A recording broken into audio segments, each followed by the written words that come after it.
बहुत धन्यवाद मोनू भाई।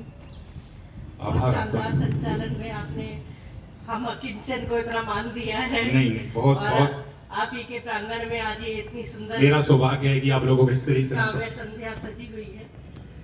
मैं महिला काव्य मंच ट्रस्ट के संस्थापक परम आदरणीय नरेश नाथ सर का नाम यहाँ अपना कुछ कहने से पहले लेना चाहूंगी कि जिनके इस भागीरथ प्रयास से 165 इकाइयां भारत में है। 165 इकाइयां महिला काव्य मंच ट्रस्ट के अंदर 4 प्रकोष्ठ, जिसमें मकाम यानी महिला काव्य मंच, बाल मंच बच्चों के लिए, सबके लिए सोचा गया है, बच्चों के लिए। फिर आप देखिए वरिष्ठ नागरिक काव्य मंच, कितनी बड़ी सोच है नरेश नाथ सर की कि उन्होंने हम छोटे छोटे बिरवों को ये पद हमें इसलिए दिया गया कि हम आप वरिष्ठ नागरिकों की सेवा में खड़े हो सके, ये आयोजन के लिए जो कुछ भी पीछे से प्रयास करने होते हैं वो कर सके, आपकी सेवा में जुट सके, आपकी बातें सुन सके, आपका कीमती समय हमें मिल सके, हम अपने आप को इतना सौभाग्यशाली समझ सके।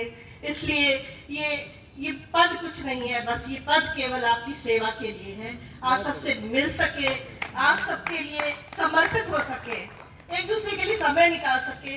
और उससे भी बड़ी बात मुझे नरेश नाथ सर की ये लगी कि बेटा, वो बहुत प्यार से कहते हैं कि बेटा हमारे लिए, मैं 78 साल का नरेश नाथ भी वही हूँ जितना मेरे लिए कोई 12 साल की बच्ची है या 12 साल का कोई युवा है जो कहता है मैं मंच पर आना चाहता हूँ और मैं कविता सुनाना चाहता हूँ। सबके लिए वही सम्मान है, सबके लिए मंच खुले हुए हैं। और आपके घर में भी कोई बालक हो, युवा हो, वृद्ध हो, महिलाएं हो, पहली बार जिनकी डायरी में कुछ ना कुछ भाव लिखे पड़े हैं लेकिन मंच नहीं है, उनके लिए खुला मंच है, वरिष्ठ नागरिक काव्य मंच। आइए और सुनाइए, हम सुनेंगे, आपका भरपूर सम्मान है।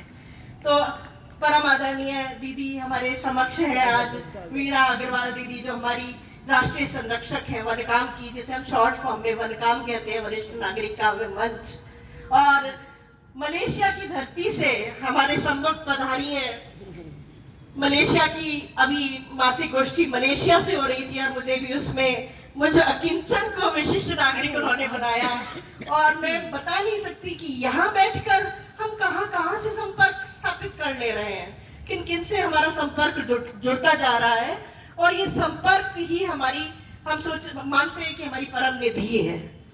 आजकल ये संपर्क ही टूटता चला जा रहा है, कहीं ना कहीं हम इस कड़ी को जोड़ते जाएं और संपर्क स्थापित कर सकें। एक छोटी सी पुकार पे मलेशिया की धरती से आई हैं दीदी हमारी अंजू पुरोहित जी, हमारा आतिथ्य स्वीकार किया, बहुत बहुत। और देखिए राष्ट्रीय प्रहरी मंच, वो मंच जिसमें हमारे बड़े भाई जो बैठे हुए हैं, ये भी मैं आपको एक और सदस्य आपका देना चाह रही हूँ दीदी, हमारी मेजर प्राची गर्ग है, उसकी राष्ट्रीय अध्यक्ष है। और हमारे शिव कुमार त्यागी जी भाई साहब जी हमारे वायु प्रहरी रहे हैं, वायुवीर रहे हैं। और हमारे ब्रजेश तरवर भाई भी वायु प्रहरी हैं। आपके दो सदस्य हैं आज इस मंच से, आपकी क्या, हम सबकी संस्था में हमारे प्रकोष्ठ हमारे ही हैं सब, तो उसमें जुड़ेंगे। और जो छोटे छोटे बच्चे हैं उन्हें प्रोत्साहित किया जाए, उन्हें जरूर मंच से, बाल काव्य मंच से जोड़ा जाए, क्योंकि कविता जीवित रहेगी तो भाव जीवित रहेंगे, भाव जीवित रहेंगे तो स्वभाव जीवित रहेगा, और स्वभाव जीवित रहेगा तो उन छोटी छोटी पीढ़ियों का प्रभाव जीवित रहेगा। क्या बात है, क्या बात, अद्भुत अद्भुत। वो भी आने वाले समय में अपना प्रभाव, अपनी छाप छोड़ सके, उन्हें इन मंचों से जरूर जोड़िए, मेरा विनम्र निवेदन है। और ये पद हमारे लिए कुछ नहीं है, आपकी उपस्थिति हमारे लिए सब कुछ है। तो मैं कहती हूँ